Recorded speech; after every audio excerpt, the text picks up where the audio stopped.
Welcome back, fight fans. This is Ari Weiss from MMAsavvy.com. We're at post press conference from Bellator 35 with the main man, the CEO, Bjorn. How you doing, man? Doing good. Happy, excited. Sold out house, premiering on MTV2, 80 million homes. Happy. So yeah, let's talk about this. I know I brought it up at the press conference. Let's talk about this MTV deal. Last year, you know, what were we watching? Was it the FSN last year? Fox Sports Network last year. Yeah. Now it's MTV2. Like you just said, 80 million homes. You guys are really going for it. I mean, this could be huge. How do you feel about this deal? I feel, spectacular about it. It's 80 million homes. It's Saturday nights. It's prime time, same place, same channel. 25 events in 2011, 27 in 12, and 29 in 13. So we're going to be crazy busy, tournament after tournament. A great network partner who understands MMA, who has been part of MMA since its real televised infancy in this country. So just could not be happier. So you also have amazing talent too. I mean, Eddie Alvarez, sometimes people put him at top 5 lightweight in the world, maybe even higher. Yep. Hector Lombard, who looks unstoppable. And now Jay Haran that you signed, and Lyman Good, these guys. How do you feel about this talent that you have? I love it. I mean, I was looking at some rankings a couple days ago, and of course they bounce depending on who you go and look at. But I've seen Warren ranked as high as number 2 in the world at 45. Wow. And I say this as a fan. I mean, I don't say it as a CEO of a company. I think Eddie Alvarez is the best 55-pounder in the world. I just think all around in terms of what's going on right now. He is amazing.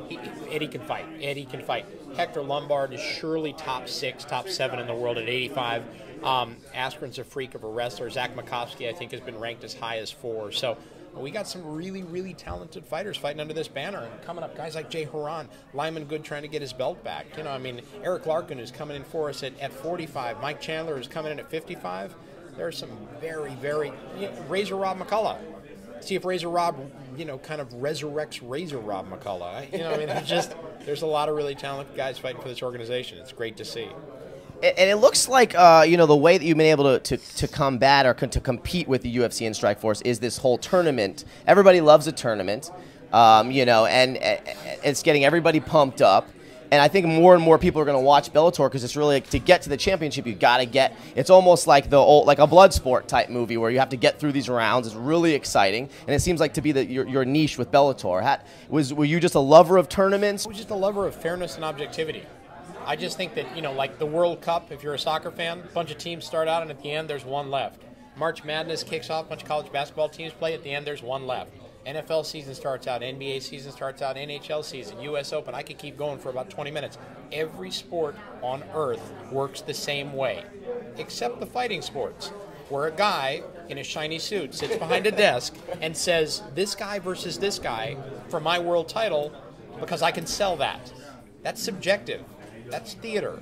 That's not true sport competition. Now, when guys get into the cage, I'm not degrading in any way what they're doing or how hard they're fighting or how talented they are, but real sport is about people competing, and if you win, you move on, and if you lose, you go home.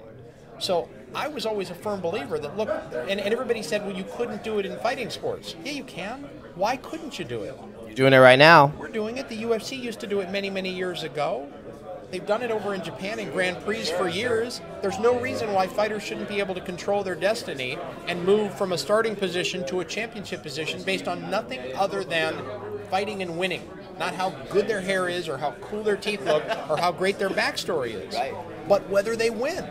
And it's just so common sense, straightforward, and yet people just take for granted that it's okay that a matchmaker sits behind a table and decides who gets to fight for a world title. It just seemed like a disconnect to me, and it still does, and I'm just thankful we got this great partnership with MTV2 where we can do it the way I think sports should be done, Well, thank you once again. That's Bjorn Rebney, the CEO of Bellator. They're moving up. Stay savvy, fight fans. Thank you, Bjorn.